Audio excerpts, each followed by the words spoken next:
أعوذ بالله من الشيطان الرجيم بسم الله الرحمن الرحيم الحمد لله رب العالمين الصلاة والسلام على رسولنا محمد وعلى آله وأصحابه وأتباعه وسلم السلام عليكم ورحمة الله. So this is our third session with Surah Al-Qiyamah. So I'll just read through the verses up until where we were left last time. لا أقسم بيوم القيامة. Nay, do I call to witness the day of resurrection? وَلَا أُقْسِمُ بِالنَّفْسِ اللَّوَّامَةِ. Nay, do I call to witness the self-accusing soul? أَيَحْسَبُ الْإِنسَانُ أَن لَّن نَّجْمَعَ عِظَامَهُ. Does man think that we cannot assemble his bones? بَلَا قَادِرِينَ عَلَىٰ أَن نُّسَوِّيَ بَنَانَهُ.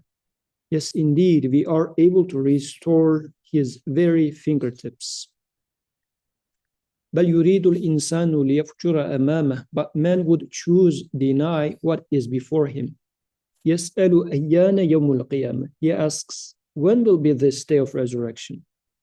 فإذا برق البصر وخسف القمر. But when sight is confounded and the moon is eclipsed, وجمع الشمس والقمر, and sun and moon are united, يقول الإنسان يومئذ أين المفر. On that day man will cry, where to flee? كلا لا وزر. Alas, no refuge. إلى ربك يومئذ المستقر. Unto your Lord is the recourse that day. ينبأ الإنسان يومئذ بما قدم وأخر. On that day man is told the tale of that which he has sent before and left behind. بل الإنسان على نفسه بصيرة. But man is a telling witness against himself. وَلَوْ أَلْقَى مَعَاذِيرَهُ. Although he might make up his excuses. لَا تُحَرِّكْ بِهِ لِسَانَكَ لِتَعْجَلَ بِهِ. Steer not your tongue herewith to hasten it. إِنَّ عَلَيْنَا جَمْعَهُ وَقُرْآنَهُ. Indeed, upon us is the putting together thereof and the reading thereof. فَإِذَا قَرَأْنَاهُ فَاتَّبِعْ قُرْآنَهُ. And when we read it, follow you the reading. ثُمَّ إِنَّ عَلَيْنَا بَيَانَهُ. Then indeed upon us is the explanation thereof. كَلَّا بَلْ تُحِبُّونَ الْعَاجِلَةَ. Nay, but you do love the immediately available. وَتَذَرُونَ الْآخِرَةَ. And neglect the hereafter, the outcome that follows. وجوه يومئذ ناظرة إلى ربها ناظرة. That day will faces beam in brightness, looking toward their Lord. ووجوه يومئذ باصرة تظن أن يفعل بها فاقرة. And that day will other faces be gloomy, realizing that some great disaster is about to fall on them. Up to here we discussed. So inshallah we start from here for today. كلا إذا بلغت التراقي. Nay, but when it, within parentheses, life, comes up to the collarbones, to throat. So the common translation I found was, when the life comes up to the truth. وَقِيلَ مَنْ رَاقٍ. And it is said, is there a healer, a magician? When reading, there happens to be a pause here, and like these 3 dots in here is coming from this pause. So while reading, you need to pause there, but it changes, like it gives a lot of meaning, like it changes the meaning. وَقِيلَ مَنْ رَاقٍ وَظَنَّ أَنَّهُ الْفِرَاقِ. And he knows that it is the parting, it is getting separated, time to separate. وَالْتَفَّتِ السَّاقُ بِالسَّاقِ. And one leg is twisted around the other leg. إِلَىٰ رَبِّكَ يَوْمَئِذٍ الْمَسَاقُ. Unto your Lord that day will be the journey. So let's discuss this, and then we'll get to the next part where events are again going to turn. But up to here, last week, we talked about humans' love for the immediate and the delaying or not paying attention to what comes after. And it was talking about a day where the faces will beam in brightness, looking toward their Lord. And then there would be some faces in that day which are going to be gloomy, realizing that some great disaster is about to fall on them. Then comes this description. And last week we were talking about which day is this? Is it a once upon a lifetime event, or is it an ongoing thing? But now there's even a more interesting, I would say, description when life comes to a throat, and it is said, is there a healer, a magician? So what does this picture show you? What does it remind you of? Yep. For me, it like very clearly describes death. Death. And how I've read this before a lot of times, at least in Pakistan, that when the soul leaves the body, it starts from the legs, like from the feet, then the last breath is at the throat, and that's when you take your last breath. Mhm. So for me, like that's all I can make of it. That it's at that moment when it's the last breath, when the soul is about to part.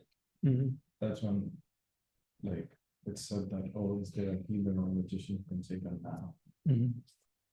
And that is the day you take the journey to your, like, when the soul is parted.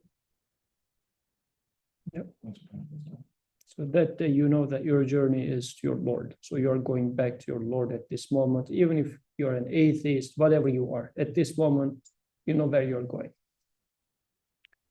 So depicting it as death is like, it looks like it's a very clear depiction of death. That's correct. And at the moment of death, like this, and it says, like, is there a magician or a healer? Anything specific about this part? Have you had anybody dying next to you? You had? So you had this feeling, like once Zainab was, she had this seizure when she had too much of a fever. And I was just trying to control her fever and whatnot. And her eyes slide and she become unresponsive. Like at this moment, like it was a freak out moment because what's happening? So like bring life to the kid. Like what happened? Where did it go? Because I don't know whether it was death, whatever. Like it was the first time and the only time it happened to me. So at such a moment, because life really at this moment looks like whatever you believe in as medicine, where is it going to come from? Like, where does life come from? You're really in need of someone who can just, you're totally useless at this moment. You feel like it's beyond me, it's gone. And with this as if saying, and in this case, it's someone dying next to you or having this experience right next to you. So in this case, like I was the person for whom life is coming to here. Like it's not only that person next to you is experiencing this, but for you, everything is like that moment is also describing me who is standing next to a person who is having this totally different experience, right? And then you say, like, where is someone? Of course, in America, our reflex is call 911, but what is 911 going to do? وظن أنه الفراق. So it is the moment of departing. Like it's time for separation. والتفت الساق بالساق. So one leg is twisted around the other leg. Like you're trying to go somewhere hastily, but your feet, which is supposed to take you there, is becoming your obstacle itself. إلى ربك يومئذ المساق. At this moment, you know that it is my Lord. Everything is his end. At this moment, nothing will happen. Any comments? Yes. Depicting like the moment of death, there's like certain like things we might come to like a realization to, whether it's happening to us or we're witnessing it. But I feel like sometimes there are moments that are just so sudden, like um like like a car accident or something, like whole have time to like process all of this. So is it really just talking about like that moment of death, or is it more like this is something that we should be reminded of, like, you know, constantly? There are, I guess, not every like death is the same in terms of like how it happens. Yeah. So this is something that keeps happening in life. So it might be your death, it might be somebody else's death or near death experience, or in life for which you give so much value to something and it's now slipping away from between your hands and you have nothing to do for it at this moment. And you find yourself in this position, like all the hopes are lost. Life came to the collarbones. For your like last efforts to save your career, last efforts to save whatever, and you feel like it's just slipping away. Or, I mean, may Allah protect, but it happens a lot.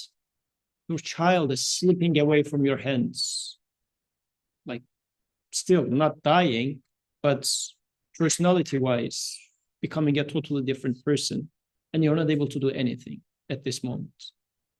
So you're trying to fix things, it's even messing it up further. You're trying to come up with suggestions, it's even making things worse. You better not talk at all. So such moments. And even sometimes you're looking for some teacher, some sheikh, someone, like, isn't there a magician who's going to touch the person and then he's going to become a believer? Like in everybody's life, we have such moments.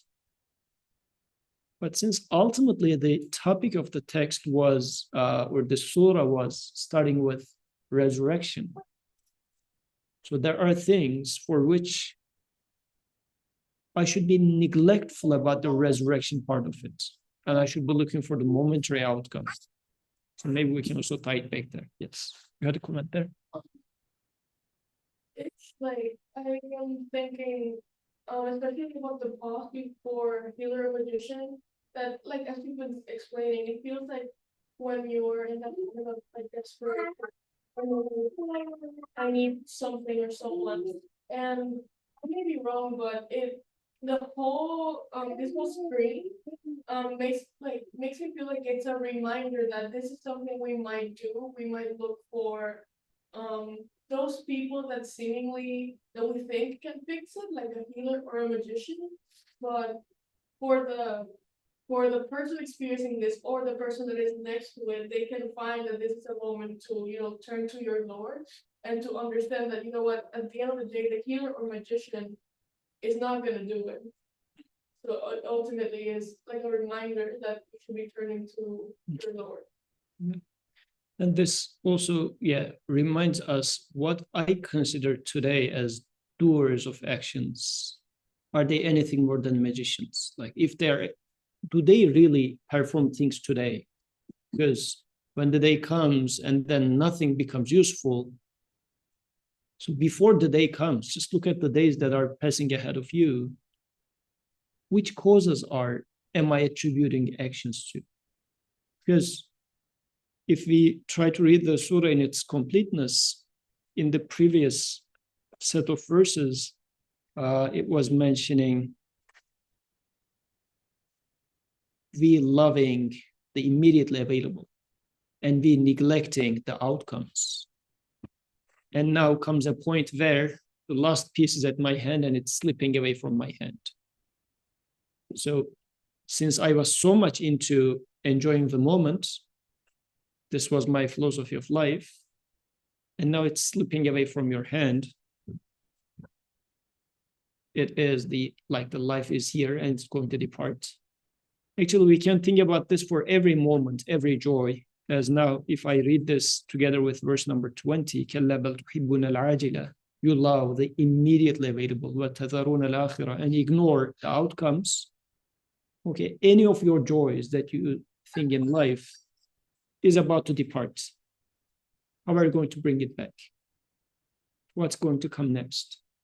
So if I read it as such, this verse can also remind me of every moment is a death. And every moment could be a reminder for you for your death. Because if you think about it, yes, your beloved is your child, and it disappearing from your hands right next to you is so disturbing of a feeling. But it's an ultimate example. Same death is happening every moment.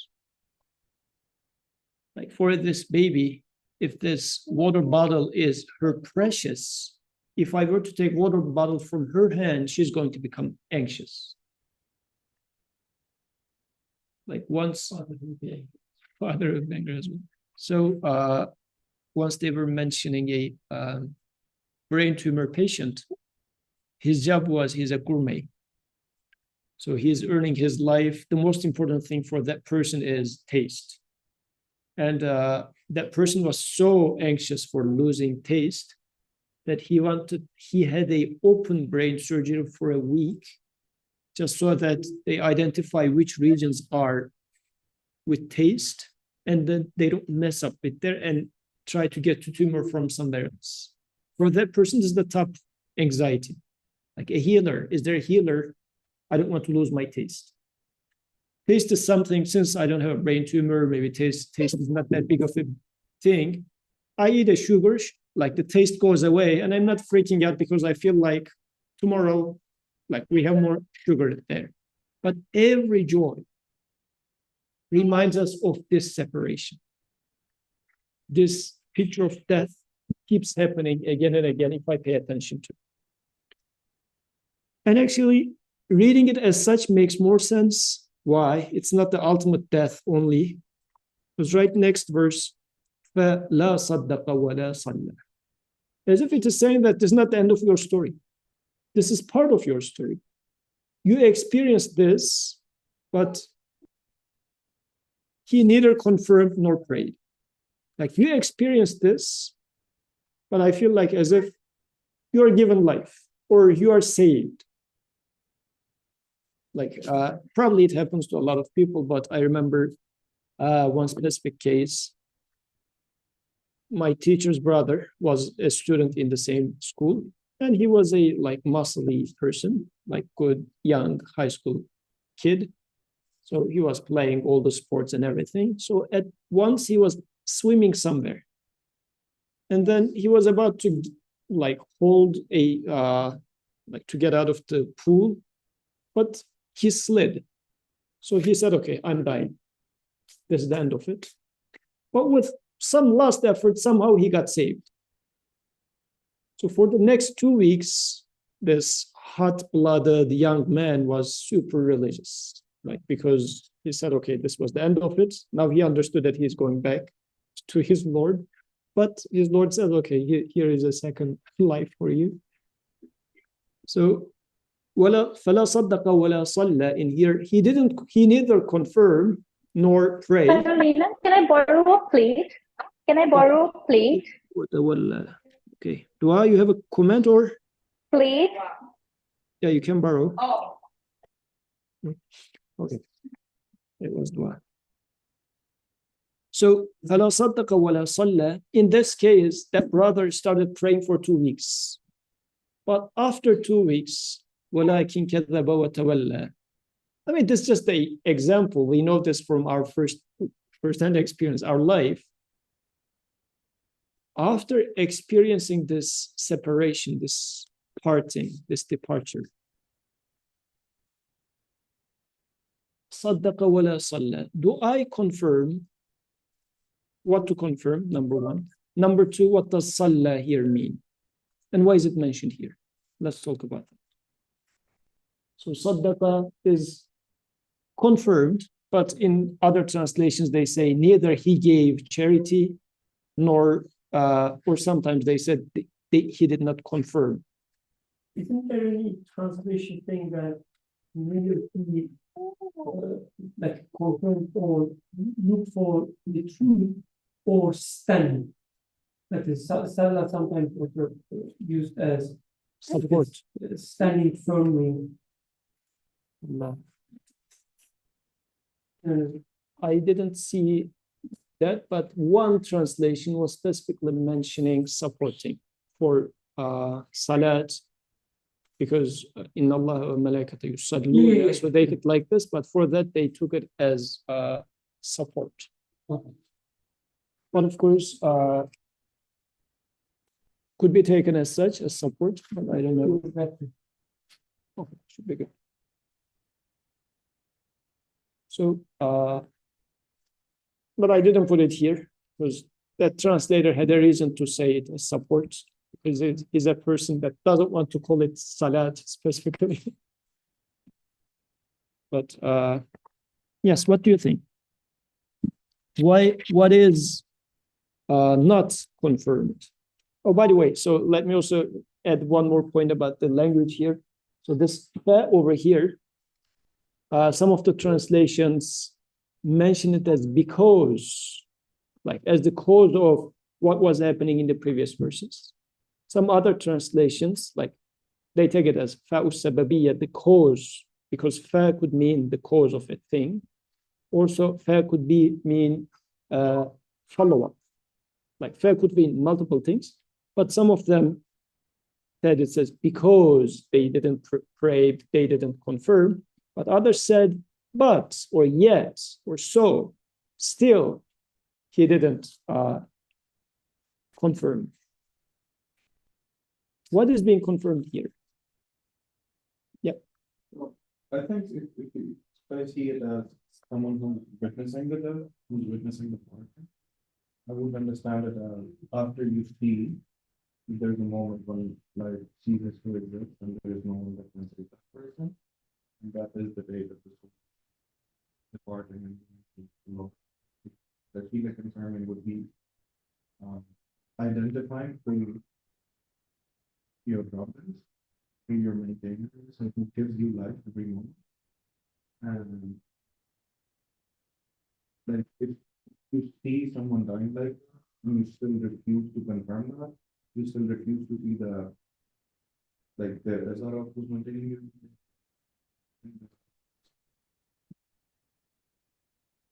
Yes. Any other comments? That's a good point. I think, as you mentioned, if we don't take it necessarily as the death, it becomes maybe easier to understand this part as well. Because like, if it is you dying, you're dying, there's no point of thinking what happens after confirmation. So if it's someone else dying, we could easily say that it's natural process, and I'm so that's all. But when you lose something that you have, that is departing you, and it is so precious for you that you cannot stand losing it. And when you realize that, so the interesting part that we knew was the last ayah when it said in the previous slide, the return is to your Lord. So, depending on how we take this care here, when it says your Lord, like do we take it as the Lord with the capital L, or Lord as whatever you think your Lord was? Because in such moments, when you are losing, for instance, when you think you are losing your child, if you live your life as your Lord is the medicine, you would be crazy not having this medicine to reduce the fever. Or when you have it and it's not working, you will see what your Lord is. So in such moments, your return is to your Lord, whatever your Lord has been so far. And within such an experience, you should be able to confirm that this is either your true Lord or it was a made-up Lord. It's not working now. It's not neither helping nor harming. You should be able to confirm that in such moments.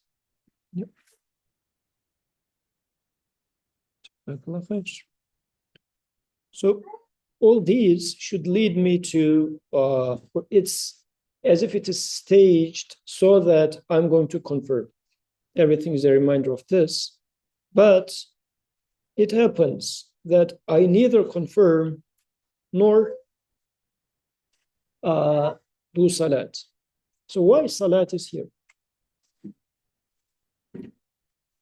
So I feel like there's an expectation in the verse here saying that after I make you live through this experience, you're supposed to confirm and do salat.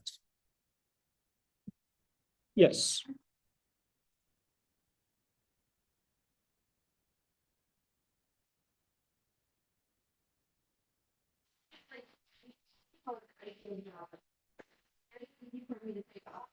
So I was like, yeah, whatever. Yeah. When it was time to go show the actions, right? Like, why would you just believe me? There's some sort of that needs to happen, and you wanted that prayer.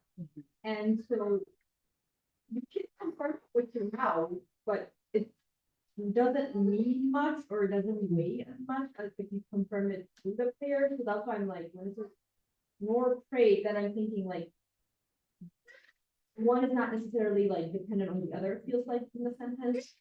Or maybe it's just a translation, but I found that interesting that I really like. Very good point, actually. Like,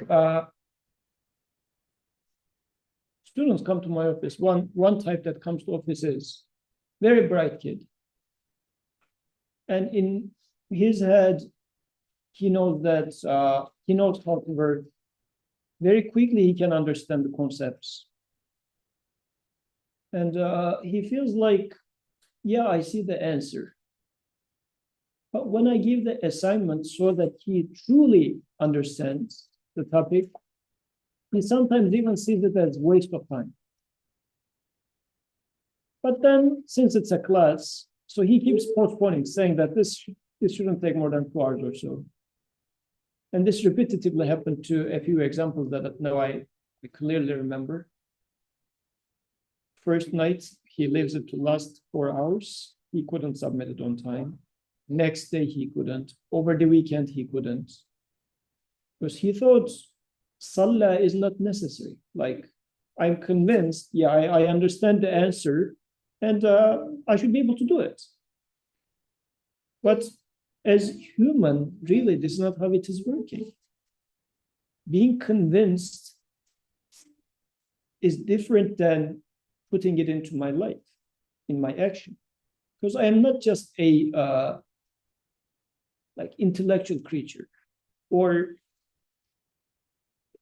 when I put things into practice, many of my sides start learning or sometimes complaining. Like you feel like this is how it happened with me when I first came to US. Probably I gave this example before, but when I was a like middle school kid, I used to watch this ice skating people who make all these motions. So when I first came here, first week or so, they said, "Oh, let's go ice skating." I said, "I know how to do it." And we went there, and so people were just trying to first walk, but I was trying to skate, and then I fell. I didn't learn though. I stand up, trying to do it again. I fell 3-4 times, and a guy came, and there were about 200 people in this rink. He brought a helmet. There's no other person among those 200 who were suggested a helmet. And he said, "You're going to kill yourself, man. Just put this helmet." And I understood that this was time for me to step aside. So, like, there was a huge difference between seeing or saying that, "Oh, yeah, it makes sense." Because it's a moment in which, oh, where did this come from? So it's a moment in which إلى ربك يومئذ المساق. What's it? Okay. Okay. Try to catch. So I know that it's the moment, it's gone. So إلى ربك يومئذ المساق, let's say this is now clear to me. And even if I were to, sometimes I do not confirm this, but even if I confirm, I do not submit to this reality and do not realize it in my life. So to me, this distinction can also be named as saddaqa. In here, it could be replaced with iman.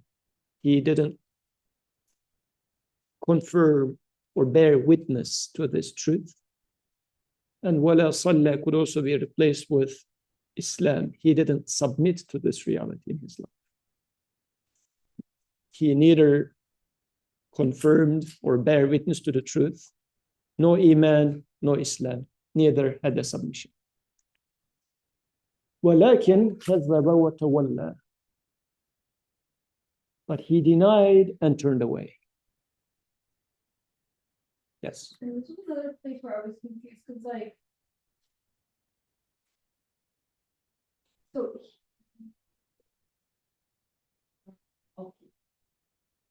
Okay, keep thinking. But here, ولكن كذب وتولى sounds like, but instead, he denied and turned away. So like there is a parallelism between كذب, denial, and صدق. صدق is like confirm, and confirm in the strong sense of the word. It's not simply confirm in the weak sense. It is not صدق, it is صدق. So the person is like, but كذب, he's just turning away, not كذب, but كذب. And وتولى, and turning back. So this also tells us something about salat. Salat is turning towards your Creator. So in events of life, things are happening. To what do I turn to? And on Fridays, we have been, for the past 4 weeks, studying Ibrahim alayhi salam at Trek. So in the last week, we talked about building Kaaba.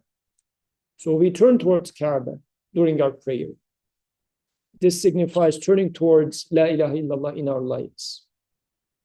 At there, we were asking the question, what is at the center of my life towards which I turn and make my plans accordingly?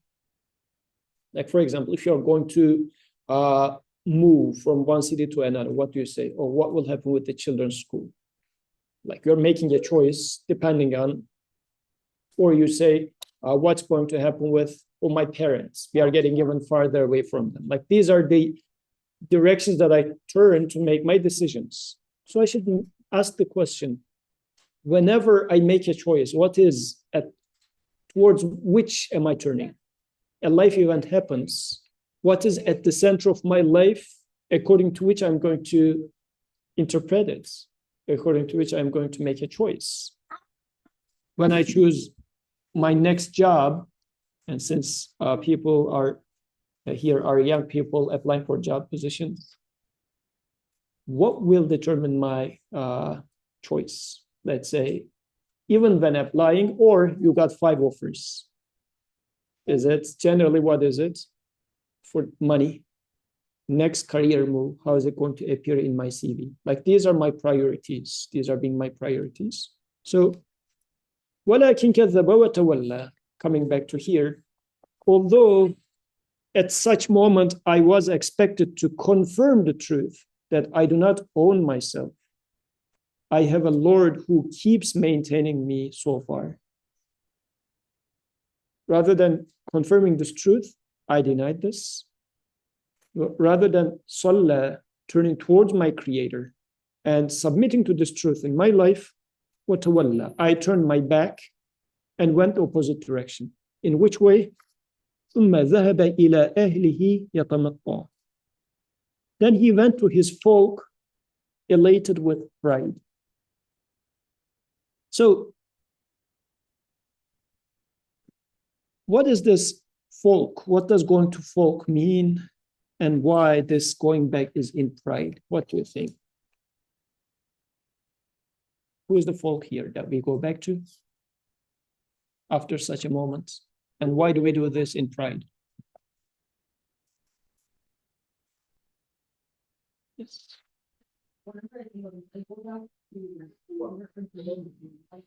Whoever agrees with me. agrees with you. Whoever is like the same path as me in this case, like whoever's not with me, whoever is kind of of my behavior. But whoever's like okay with my behavior and is backing up that behavior, that would be the focus I feel like I would go back to.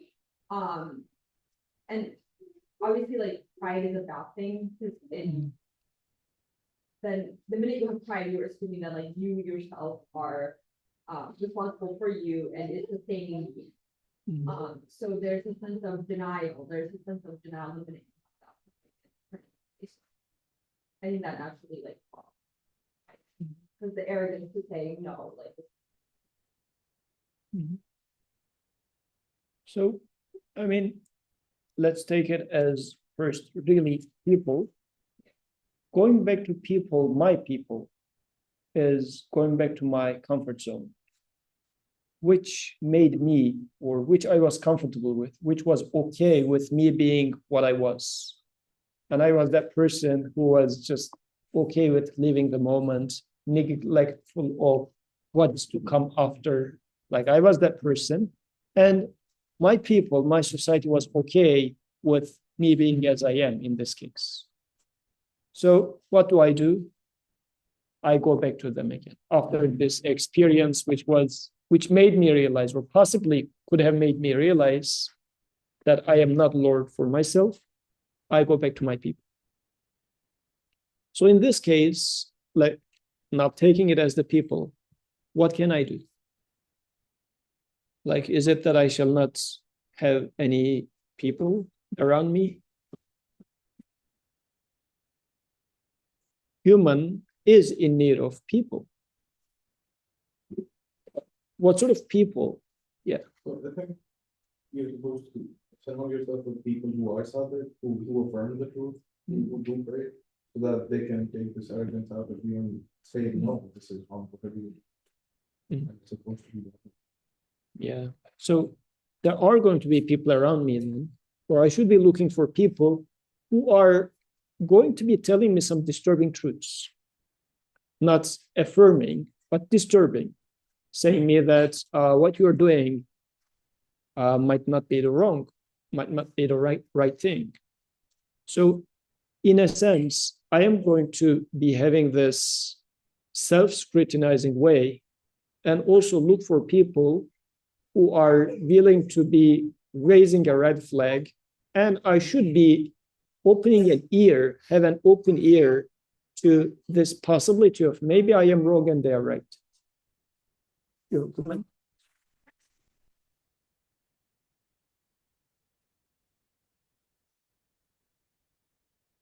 So maybe connecting it back to that, maybe we tend to think that we know like what's best for ourselves, and like when something or someone comes along and makes us realize that no, this isn't what's best for you, or this isn't like what's good for you, and we tend to like get a little defensive and try to push that away. And so like you were saying, like going back to like the comfort zone, but really like maybe it's about like developing that self-enriching or like being more critical, but like developing that like criticism of constructive criticism, I guess, of oneself. And like maybe finding other people or like the sticking themselves and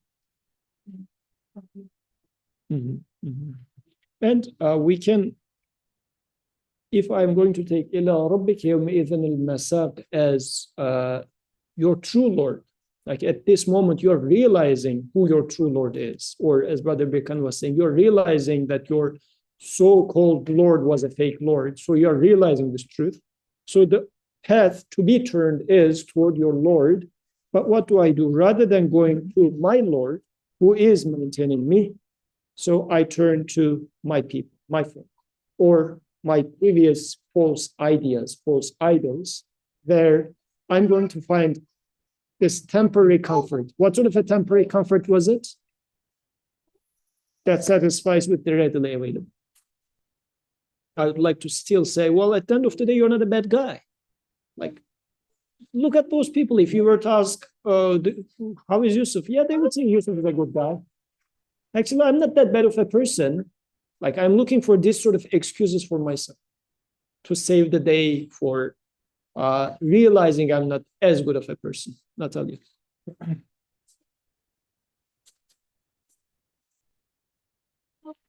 It's just like the same thing that we've been saying for the past couple of weeks, where we like deny the truth. Like this, I guess the subject was called to take on a journey to his creator, and he said, like, knowing this, he denied and turned away to his people. Like, is that like where this is going, or what we're trying to describe?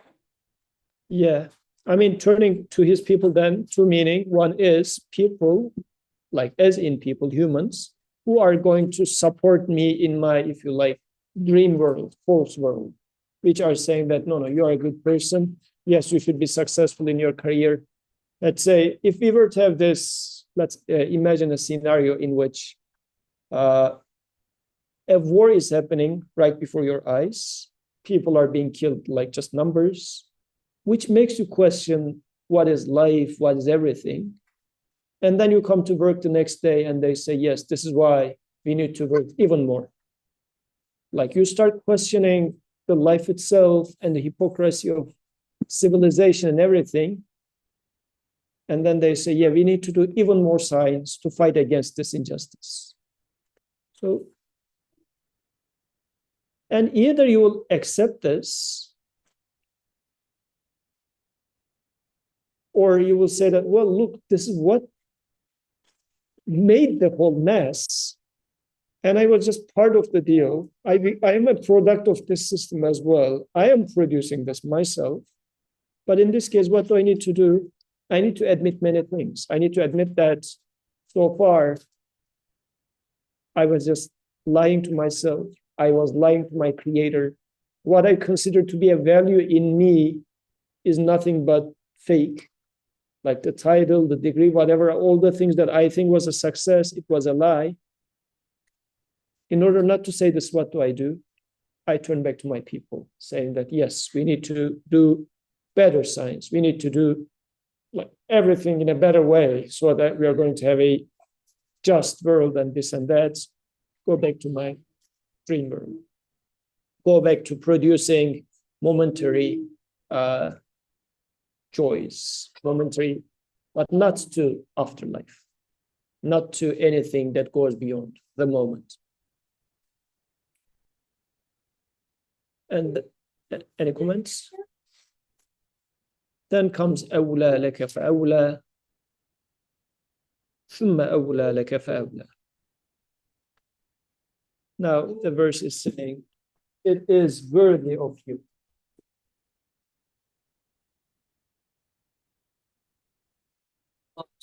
Tiny. Yeah. Wherever their head can pass, they can pass. So after all these, as a verse is saying that this is who you are, human. This is who you are. And despite this, as you keep insisting, it's worthy for you. Yes.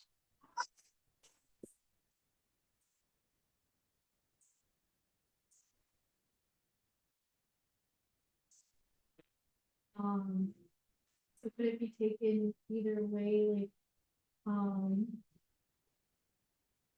I guess like saying that maybe here, saying that confirming the truth and doing the prayer is worthy for you, but like, I guess in this as it's translated, woe is to you not doing these things. Yeah.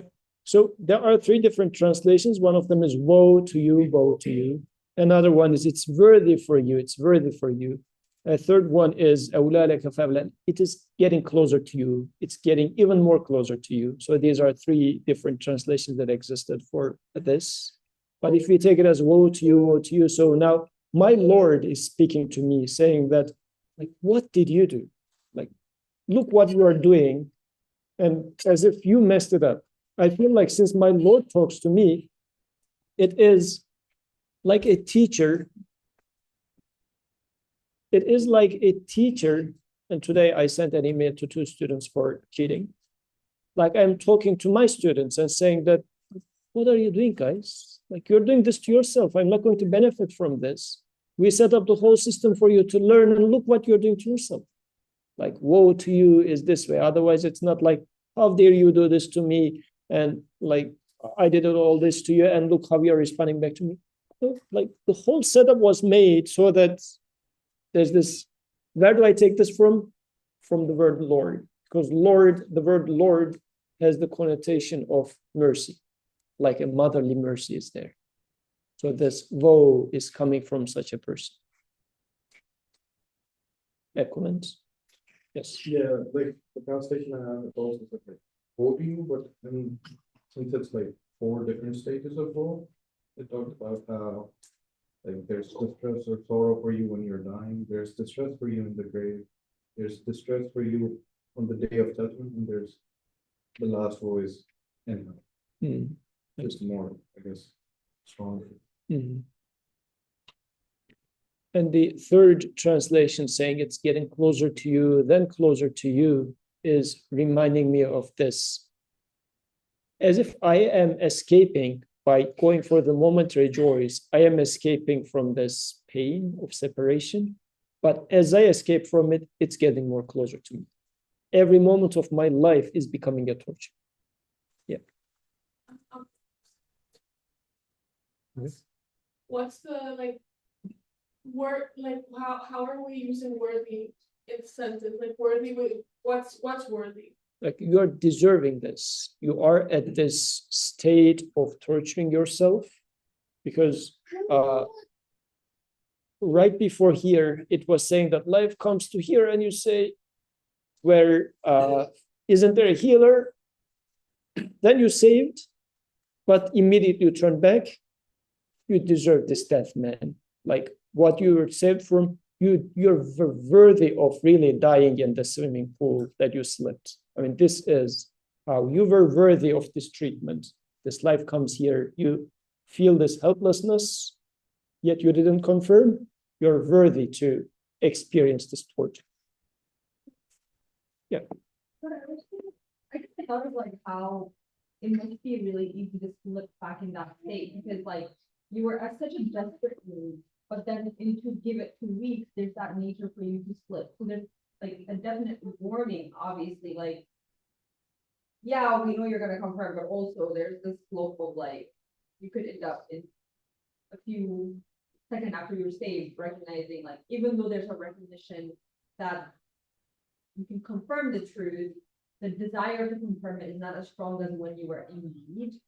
So I guess like, I find this interesting because I'm like, does that mean I always have to be in need? And like, what does that even look like? If technically you're always in need, but you're just taking it for granted, it's fairly easy. But then being in need is the only way to kind of avoid this travel. Like, I'm good. I'll just go back to like, my comfort zone. Then can we talk about Salah in this case? Like this prayer, including confirmation in it again and again, and also being a repetitive reminder throughout the day. Because today Qadir is not here, but if Qadir was to stop attending his gym, like his muscles are going to just go away. So you need to repeat this so that it's going to stay. Like, and if you would like to have this saddaqah in your life, it's a repetitive act of saddaqah. It has to be there. It's not like, oh yes, once I said I believe in God and I'm at good hands. It's just day by day, it's decaying from my life, because something else comes in. So do I replace it with my confirmation again? Because when you go to friends, like every moment actually, in all your interactions, especially in the society. Oh, like good outfit, you look good, they would say. Like this is a suggestion. You look good. It's not that you were given a good, healthy look. It's not that, oh, your creator made you nice looking. No, you look good. So how do you respond to this? And you keep hearing this. You start believing in this once you hear it from third, fourth person, like nobody else, but they always say you look good. So you say, oh, but there must be something with me that they are saying you look good, right? And everybody has a weak point. Maybe they would say, oh, what a nice joke, or they would say, oh, how smart you are, whatever it is. And you will start falling for it.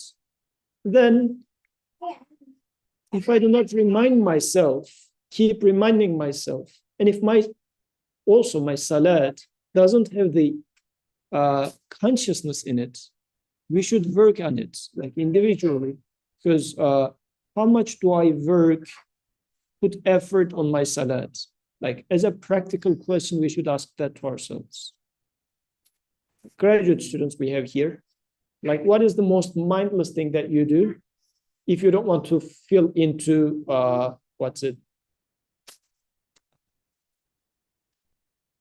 guilt? Like you don't want to work, but you don't want to just watch YouTube videos and feel guilty. You read papers. Like, let me read another academic paper so that it's not really, I'm not doing anything, but I'm just glossing over some paper at best. Like, if my prayer is, sometimes it's not even being like this, but if my, because there are certain papers you, as if drink word by word because it's so related to your research.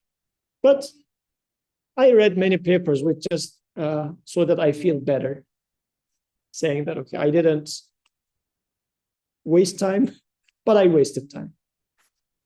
How is my prayers? How much effort do I put into my prayers? Because it is going to become, like its opposite is turning away. Like either I turn towards my creator or I turn the other way around. So how much my prayers make me turn towards my creator? Even my mind is about how am I going to finish grading this assignment, doing this, doing that. I just go through my laundry list of do's and don'ts during the prayer. So towards what really am I turning during the prayer? So these are the last 5 verses. Let's see if we will be finishing it. We started 5 minutes late, 1 minute per verse. Otherwise, we'll do it next week. أَيَحْسَبُ الْإِنسَانُ أَن يُتْرَكَ سُدًى.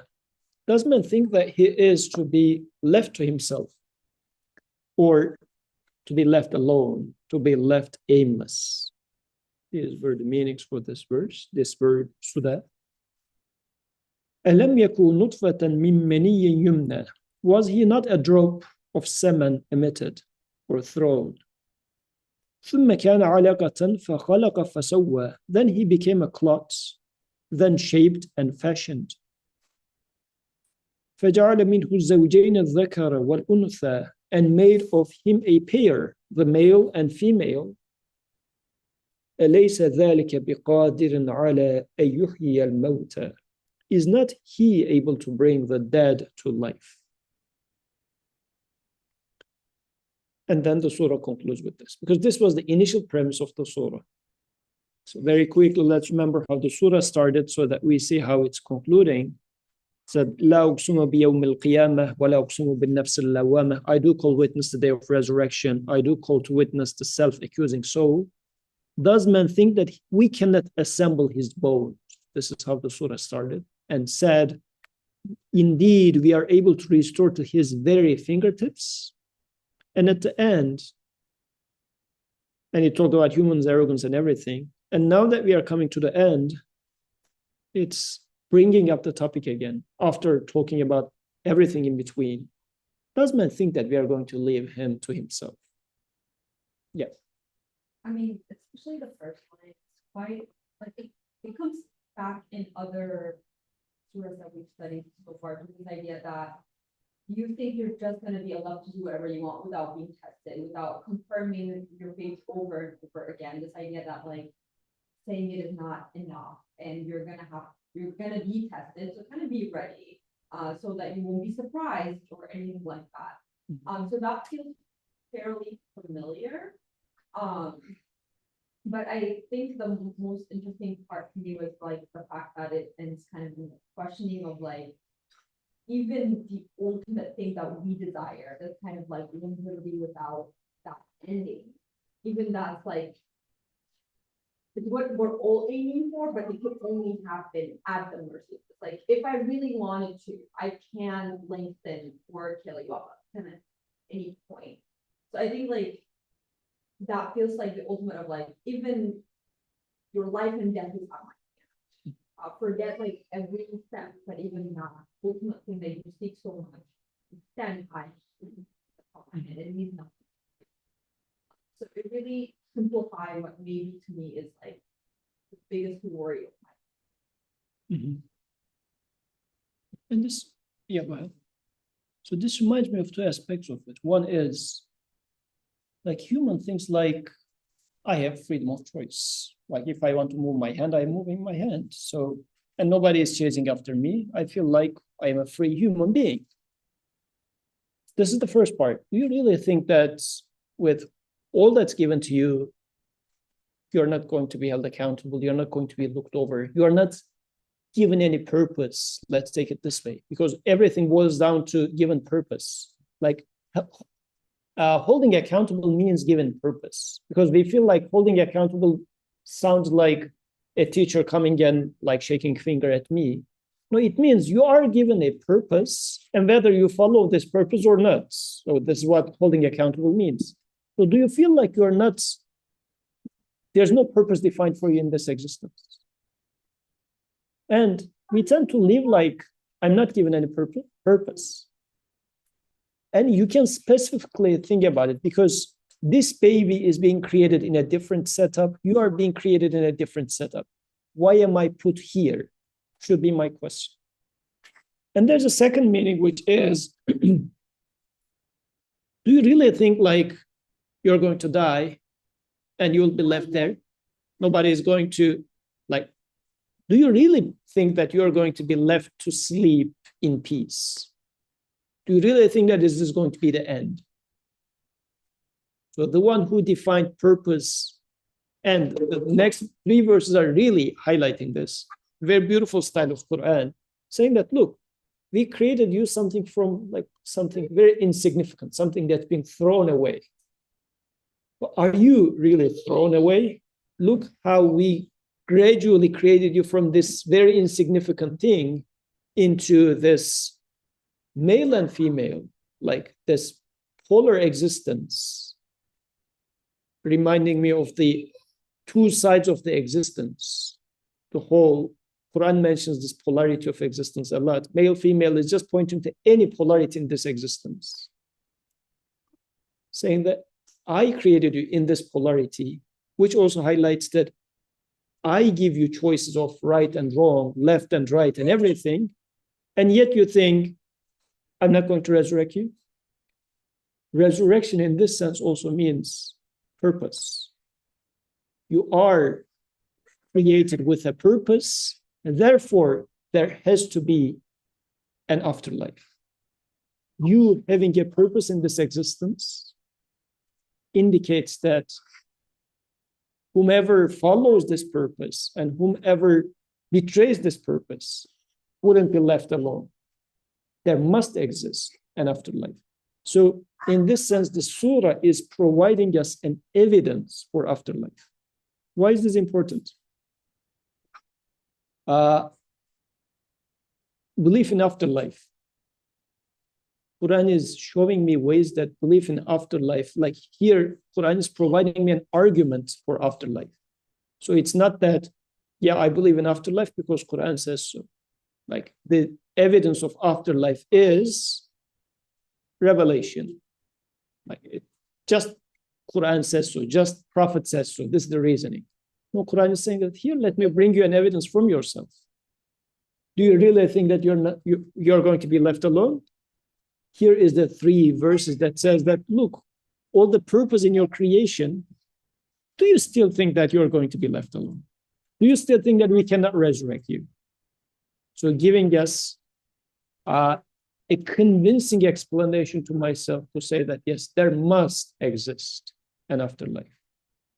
And that's a very important point. I was just listening to this philosopher a few days ago, and he was mocking, saying that like he's an old school Islamist turned into a philosopher nowadays. So he was mocking, saying that you cannot combine intellect and revelation. So this is a very strong current, and this guy knows about Quran quite a bit. I'm not talking about like a person who is sitting in his chair and like a Westerner, has nothing to do with Quran, and his purpose is to just attack. Like this guy was prisoned for his Islamist views at some point. And now he is saying that you cannot combine intellect and revelation. Where do I stand in here? And especially you being in this university campuses, doing higher education, where do you stand in this? Yes. I had a changing. Okay. Previous part I'm trying to understand is why as the verse on the Relationship.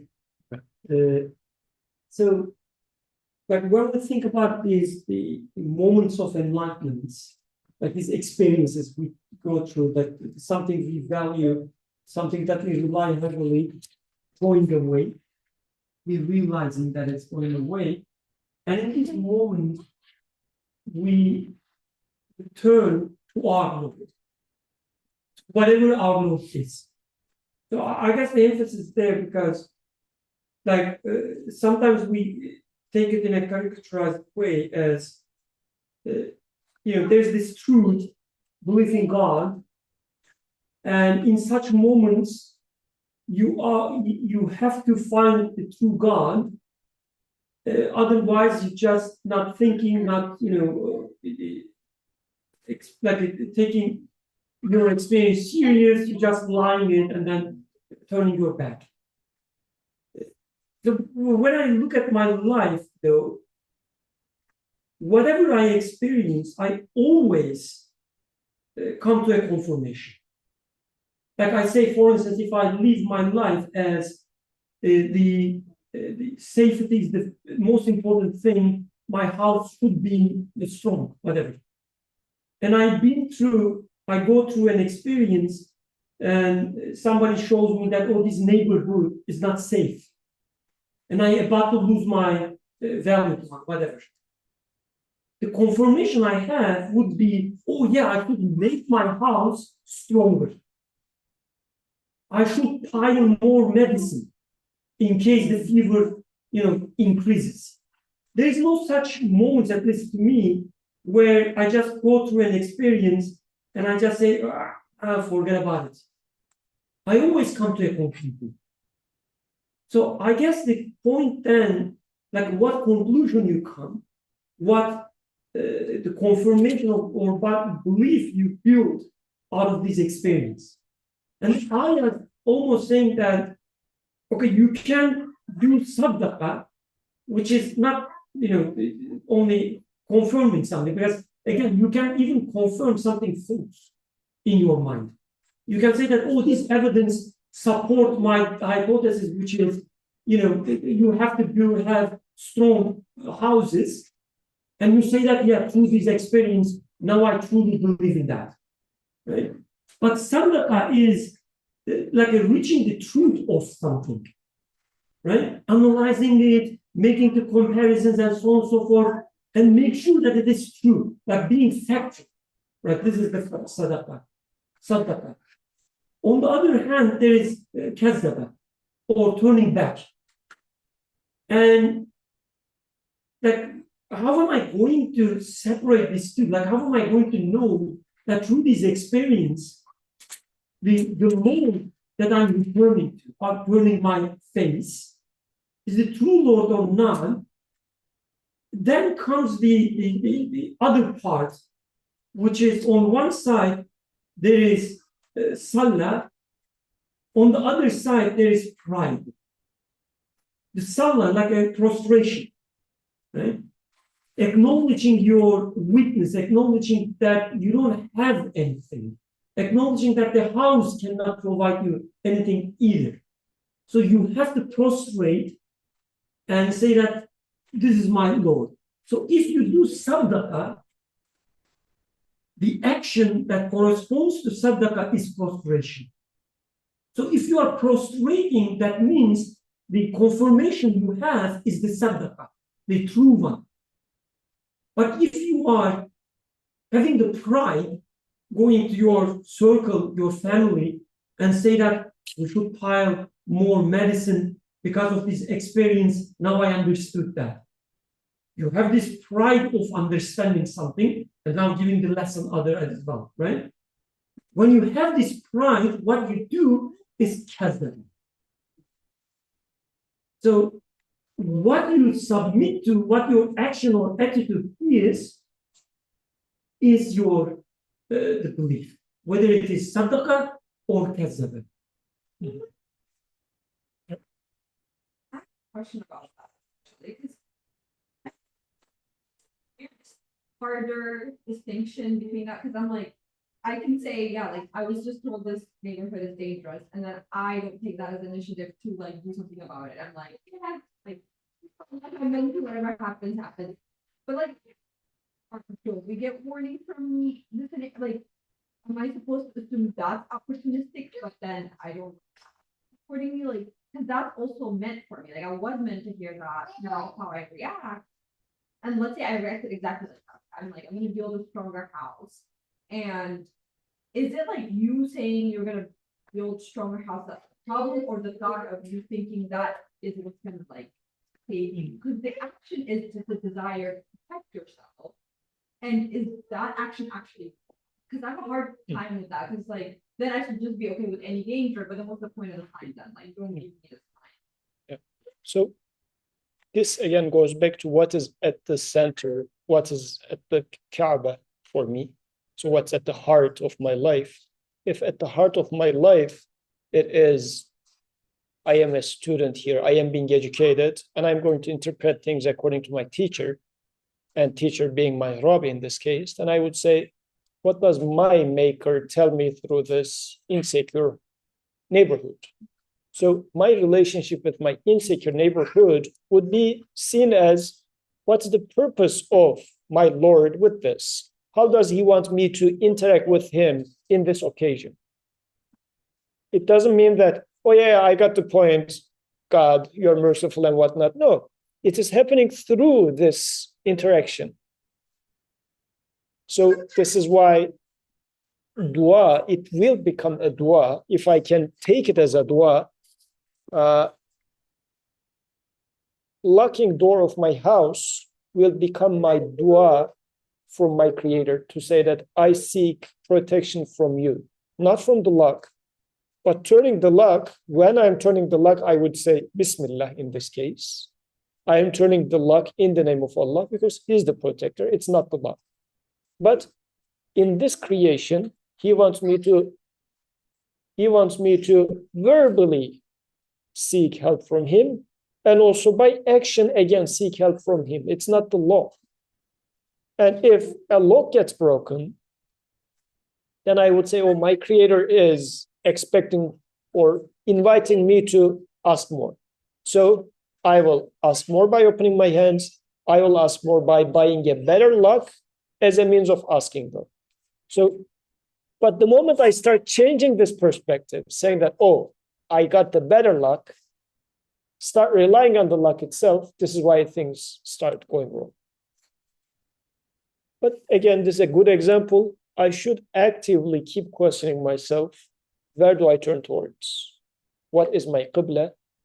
And how can I, like, as we are concerned about our, I don't know, publications, big journal, it gets published, my CV, how polished it is, my muscles, how they are, and how I can improve them, whatever we pay attention to.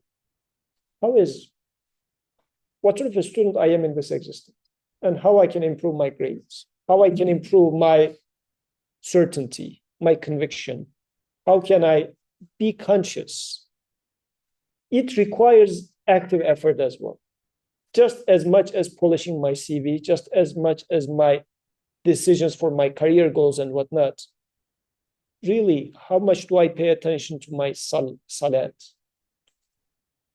Because apparently it is having this very important relationship between my confirmation, my salat is having at the heart, and eventually, now that it's at the heart, it gets tied to my belief in resurrection as well.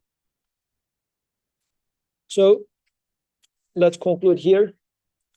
سبحانك لا علم لنا إلا ما علمتنا إنك أنت العليم الحكيم وآخر دعواهم أن الحمد لله رب العالمين الفاتحة